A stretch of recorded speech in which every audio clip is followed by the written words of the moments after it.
the one that I hate the most. That one line, that one moment from a man who has sat across from serial killers, heads of state, and war criminals and kept his composure every single time. Because this one scares the shit out of me. Because the fear of, we talked about this yesterday with Roger Avery, the fear of these like literally demonic human beings that are running the world and don't give a fuck about human lives and enjoy watching people being tortured. He wasn't reading from a script. He wasn't performing. He was reacting in real time to something he had just seen in the files. A million. A million what? A million names, a million files, a million reasons someone made sure those hard drives disappeared before anyone could ask that question? Because here's what nobody is connecting right now. The Epstein files didn't just drop names. They confirmed that evidence was removed, destroyed, and buried, and Joe Rogan just figured out who was holding the shovel. Let's go back, because before we talk about what Joe Rogan found, we need to understand what was being hidden and why it required hiding in the first place. Jeffrey Epstein did not operate alone. That is the single most important fact in this entire story, and it is the fact that the most powerful people in the world spent the most money trying to make sure you never fully understood. His Palm Beach mansion didn't function like a private home. It functioned like a small private institution. There were house managers, chefs, drivers, pilots, security personnel, and a rotating network of assistants whose entire job was to coordinate the daily flow of Epstein's life, including the parts of that life that no legitimate assistant should ever have been asked to coordinate. Girls being called, appointments being scheduled, transportation being arranged, visitors being processed in and out through a system so organized, so rehearsed, so procedurally smooth that it had to have been designed that way on purpose. And that system required people. Real people with real responsibilities who showed up every day and kept the machine running. Now, Joe Rogan has been talking about this kind of machinery for years, not Epstein specifically, but the architecture underneath powerful men who operate without consequences. The way entire organizations are built around protecting one person's access to whatever they want. That has always been that business. He said that years before Epstein's name became a household word, years before the first file dropped, he was talking about a Hollywood producer with a bedroom inside his studio office, but he could have been talking about any of them because the infrastructure is the same. The silence is the same. The price of admission is the same. And here's what makes the Epstein case different from every other scandal that's ever come out of that world. Someone tried to erase it, not cover it up gradually over time, not let it fade into rumor and denial. Someone gave specific instructions on a specific timeline to remove specific evidence from specific locations before police could arrive. And what Joe Rogan recently connected, publicly on camera, to the point where he visibly could not hold himself together, is that the people who carried out that erasure weren't random. They were embedded, they were trusted, and some of them are still operating at the highest levels of power today. Let's talk about what was actually removed, because the physical evidence that disappeared from Epstein's world is the foundation of everything Joe Rogan is now reacting to. In 2005, Palm Beach police were quietly building a case against Jeffrey Epstein. They'd been hearing from victims. They'd been documenting a recruitment system that was far too organized to be improvised, and they prepared a search warrant for Epstein's Palm Beach mansion. But before that warrant could be executed, 3 computers vanished from inside the house. One was in the cabana, one was in the living room, one was in a small office next to the kitchen.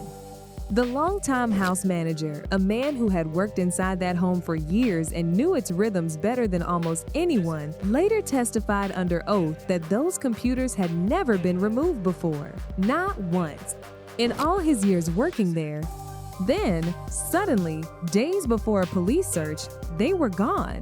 He described watching a woman arrive at the property with an unidentified man. Together, the two of them removed the computers. No explanation was given. No reason was offered. Just gone. Now, a separate witness name redacted described receiving instructions directly from Jeffrey Epstein while she was with him in Miami. He told her there was a problem. He needed her to drive to Palm Beach immediately. When she arrived at the house, she was to gather computers and directories and hand them to a man who would be waiting. She followed those instructions. Then Epstein gave her another set. She was to travel to his private island in the Virgin Islands, check every building on the property, collect every directory she could find, contact lists, records, names. She followed those instructions too. Then she transported everything she collected back to New York. And in New York, she was told to bring the directories to a townhouse belonging to Ghislaine Maxwell. And then she was given one final instruction: shred them. Sit with that for a moment, because what was destroyed in that townhouse wasn't just paper, it was a map. A complete, documented map of every person who had ever moved through Epstein's world: names, contacts, connections. The kind of map that, if it had survived, would have made the redactions in the current file dump look like a rough draft. And one of the key figures connected to all of this, a woman named Adriana Ross, who worked inside Epstein's Palm Beach operation as an assistant, whose name appears in records connected to his private jet, who was photographed standing beside him at a New York party in 2005 when investigators finally got her into a deposition room in 2010 and started asking questions. She invoked the Fifth Amendment more than 100 times. Did Jeffrey Epstein instruct you to call girls to schedule appointments for massages? I refuse to answer. Did Jeffrey Epstein admit to touching an underage girl? I refuse to answer. When the house manager testified that you removed those computers, was he telling the truth? I refuse to answer. Has Prince Andrew ever been involved with underage minor females, to your knowledge? I refuse to answer. 100 times. A wall of silence, so total, so rehearsed, that investigators came away with nothing. Zero. Not a single usable answer from a woman who had been inside that operation every single day. And here is the thing about that silence that Joe Rogan has been trying to make people understand. Silence, at that scale, does not happen on its own. Joe Rogan did not arrive at his breaking point overnight. He has been circling this territory for over 2 decades, carefully, deliberately, always specific enough that the people paying attention understood exactly what he meant, but careful enough to stay alive and on air while saying it. Hollywood managers who manage kids, it's a racket, man. That was before any of this was confirmed. Before the files, before the arrests, before the emails, he already knew. He had been inside the entertainment industry long enough to see how it operated at every level, from the studio sets where he watched powerful men treat people like furniture, to the rooms where deals got made that no camera was ever allowed near. And what Sturgill Simpson confirmed to him, a man who spent years watching the music industry operate from the inside, was that this wasn't a Hollywood problem, it was an entertainment problem, a power problem, a system problem. He said the same thing exists in music. What? He said in music there's a bunch of pedos and pederasty. About the whole So entertainment it's business. women and kids. Mostly get abused. kids. Same system, same silence, same price of admission. Now, apply that framework to what we know about how Epstein's evidence was handled. The computers removed before police arrived. The directories shredded in Maxwell's townhouse. A witness told by Epstein's attorney directly, explicitly, that if she ever needed help, she should not talk to the police. A woman who sat in a deposition chair for hours and said nothing 100 times, that is a system protecting itself. And what the Epstein files have now confirmed, what Joe Rogan is reacting to in real time, is that the system protecting itself extended far beyond any one mansion or any one island. It reached into government, it reached into finance. It reached into the rooms where laws are written and budgets are approved and investigations are either pursued or quietly buried. Howard Lutnick, the current United States Secretary of Commerce, a man who went on camera and delivered one of the most morally outraged performances you will ever see, describing how he met Epstein once, saw a massage table, and went home to his wife vowing never to be in the same room as that man again. Opens the door, and there's a massage table in the middle of the room. And candles all around and stuff. And then the file showed he was bringing children to that island. Wild doesn't cover it. And then there's Congresswoman Stacey Plaskett, sitting in a live congressional hearing in 2019, on camera, questions being asked of Michael Cohen on behalf of the American people, and simultaneously in real time texting Jeffrey Epstein. He was telling her what to ask. She was typing his questions into a congressional record with a camera pointed at her face. Jeffrey Epstein was texting with congressional delegate Stacey Plaskett while she was sitting in a congressional hearing with... Think about the level of confidence that requires a convicted offender directing a sitting member of Congress during a live hearing in real time because he knew with complete certainty that he was untouchable. That confidence doesn't come from nowhere. It comes from years of watching evidence disappear, witnesses stay silent, and powerful allies keep their positions no matter what surfaces in the files. Now we get to the core of what broke Joe Rogan's composure. And this is the part that connects every thread we've been pulling. The computers removed from Epstein's Palm Beach mansion in 2005 were never recovered. The directories collected from his private island and delivered to Maxwell's townhouse were shredded.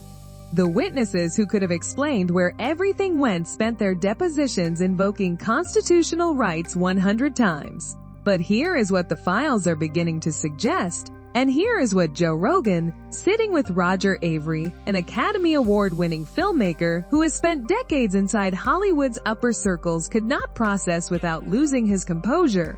It wasn't just evidence of abuse that was stored on those drives. It was evidence of who else was there. It was the documentation of a network so extensive, so deeply embedded in the architecture of global power, that destroying it wasn't about protecting one man. It was about protecting everyone. So tangled. You know, the whole thing is just, I think everybody who looks at it realizes this is a rabbit hole that just goes to the center of the earth. And there's so many people involved. More than 305 names in the files. Names from entertainment. Names from finance. Names from government. And behind all of those names, the quiet, systematic removal of the one thing that could have connected all of them. The digital records of who was where, when, and what they did. And the people who carried out that removal weren't strangers. They were insiders. They were assistants and attorneys and employees who understood exactly what they were being asked to do and did it anyway, protected by immunity agreements that were quietly baked into Epstein's plea deal years before anyone in the public knew those agreements existed. 2 networks, 1 purpose, and a shared interest in making sure the documentation of that purpose never reached a courtroom. Now consider one of the most disturbing pieces of evidence from the released files. An email, real, documented, time-stamped, sitting in the official file dump. That email came from a man connected to one of the world's largest port operations. He and Epstein had years of correspondence. They discussed women, they discussed world leaders, they discussed business. And apparently, they exchange content that goes beyond anything most people are willing to fully process. And Roger Avery, the man who co-wrote Pulp Fiction, who has sat in rooms with Hollywood's most powerful figures for decades, responded to that by saying something that Joe Rogan could not shake. Thank you for the torture video. It's literally a part of an email. The actual quote. An Oscar winner, afraid to say names out loud. Not because he doesn't know them, because he does. That is the weight that broke Joe Rogan's composure. Not a theory, not a rumor. A man he trusts, sitting across from him, telling him that the cost of saying certain names out loud in public is potentially his life and meaning every word of it. Before we get to what Joe Rogan is now saying needs to happen, we need to talk about what has already happened to the people who tried to speak. Because the silence around this story was never just voluntary. It was enforced. Dave Chappelle. In 2004, the hottest comedian alive, tens of millions of viewers, a $50 million offer on the table, he walked away from it. And within the time it took to fly from Los Angeles to Ohio, his reputation had been systematically dismantled. Cat Williams said it. Joe Rogan confirmed it. And what both of them made clear is that the machinery that destroyed Chappelle's public image is the exact same machinery that kept hundreds of names redacted in those files for years. You speak, and before your words even reach the public, the narrative about you has already been written. You're unstable. You're paranoid. You're a conspiracy theorist. You had a breakdown. You're a crackhead. The story changes, but the mechanism is identical every time. And then there's the case of Stephen Twitchboss, executive producer of The Ellen DeGeneres Show. A man who, according to sources close to the investigation, possessed compromising evidence involving figures connected to both Ellen DeGeneres and Sean Combs. He checked into a motel alone. He switched his phone to airplane mode. He left a note that has never been fully made public. Nobody in mainstream media connected those dots in real time, because connecting those dots out loud is exactly the kind of thing that gets you decapitated professionally, reputationally, or otherwise. And Harvey Weinstein, the man who ran Hollywood for decades with a contract that literally priced his behavior as a budget line item $100,000 for the first offense, $250,000 for the second, $750,000 for the third, $1 million for the fourth. Contract? It was in his contract. The company didn't fire him. The company priced him. And everyone on every red carpet smiled at him anyway, because everyone knew, and everyone understood what happened to the people who said so out loud. This is what Joe Rogan means when he talks about the machine. Not a metaphor. A literal operational system for suppressing testimony, destroying evidence, controlling narratives, and ensuring that the people who know the most stay the quietest.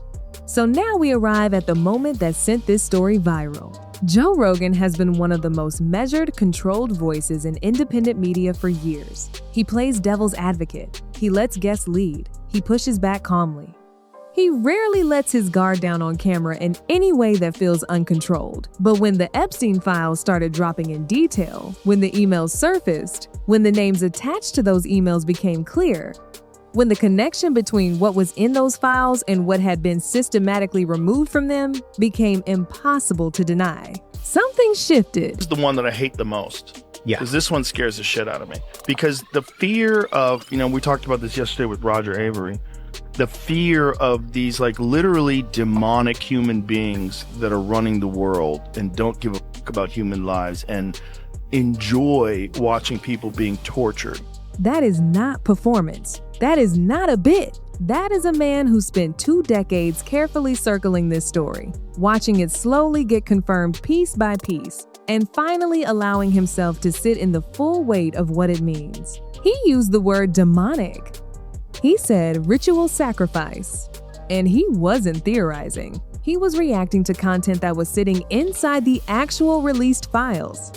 Files that confirm, email by email, that people at the absolute top of global power were not just participating in abuse, they were exchanging documentation of it as a social currency, as a bonding mechanism, as proof that you were inside the circle and willing to stay there. And the hard drives that were removed from Epstein's Palm Beach mansion in 2005, the computers that disappeared before police arrived, the directories that were shredded in Maxwell's townhouse, the contact lists that were gathered from every building on a private island and then destroyed, those weren't just evidence of crimes. They were the membership records.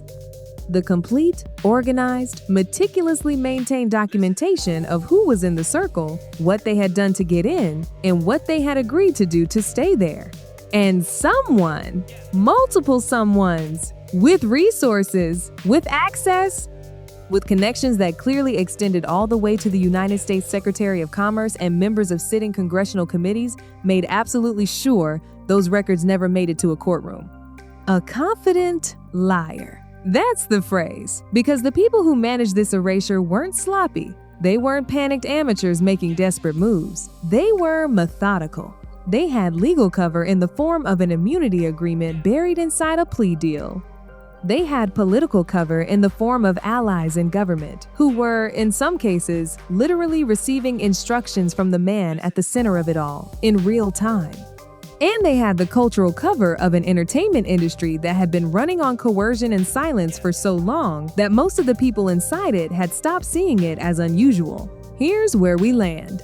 The files are out, partially. The names that are visible are shocking enough. The names that are still redacted are, according to every indicator in those documents, the ones that would change everything. Joe Rogan is not going to stop talking about this. Roger Avery is not going to stop being afraid. The house manager who watched computers get carried out of a Palm Beach mansion already told his story under oath. The woman who followed instructions from Miami to Palm Beach, to a private island, to a New York townhouse, wherever her name appears in those redacted pages, her actions are documented even if her identity isn't. And Adriana Ross, the woman who sat in a deposition chair in 2010 and refused to answer more than 100 questions, has been living quietly in Miami. When journalists found her in 2019 after Epstein's second arrest, she was visibly shaken. She became emotional. Her husband stepped in front of her, trying to create a barrier between her and the questions she'd spent a decade avoiding. And when they asked her what she had to say, she gave the same answer she'd been giving for years. I have nothing to say. But here's the thing. The files don't need her to say anything anymore. The emails exist. The deposition transcripts exist. The testimony of the house manager exists. The documented pattern of evidence removal exists. The immunity agreements exist. The text messages between a sitting congresswoman and a convicted offender during a live congressional hearing exists. And what Joe Rogan understands, what broke his composure, what turned a measured, controlled media personality into a man saying the word demonic on camera without a single note of irony, is that all of this existing and all of this being known and the people responsible for it still holding their positions, still running their operations, still walking through the world with their reputations largely intact, that's not a failure of the system. That is the system. Don't let your kids get into acting. Do not let your kids get into that. That's where we are. Not at the beginning of an exposure, not at a turning point where justice is around the corner.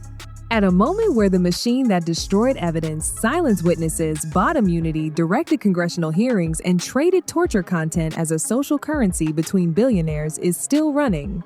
And the man who has been trying to tell you that for 20 years just found proof that the hard drives confirming all of it were removed, destroyed, and shredded before anyone with a subpoena could touch them. That's why he lost control. Not because he was surprised, because he wasn't.